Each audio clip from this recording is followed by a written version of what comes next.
महाविश्व संक्रांति अवसर में पद्मपुर में पुरी एवं बृंदावन धाम आसुवा साधु सतों विराट शोभा यात्रा आज होची पवित्र महाविश्व संक्रांति तथा हनुमान जयंती।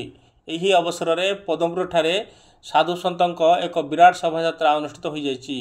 स्थानीय पंचमुखी हनुमान मंदिर परिसर में रीतिनीति अनुसार पूजार्चना होगापर दिन 10टा ରୁ 12ଟା पर्यंत यह शोभा यात्रा अनुष्ठित होता।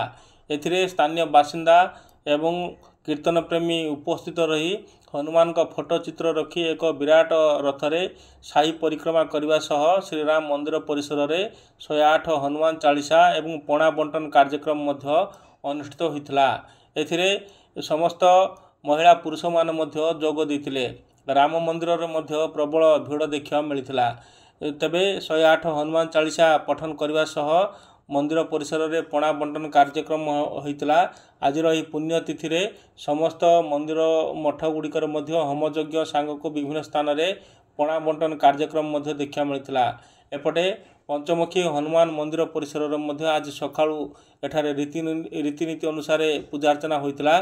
पूजार्चना हेलापर सकाळु साधारण दर्शन होता एवं वर्तमान 108 हनुमान चालीसा सह एठारे होमयज्ञ कार्यक्रम जारी रही। प्रसाद सेवन कार्यक्रम रही।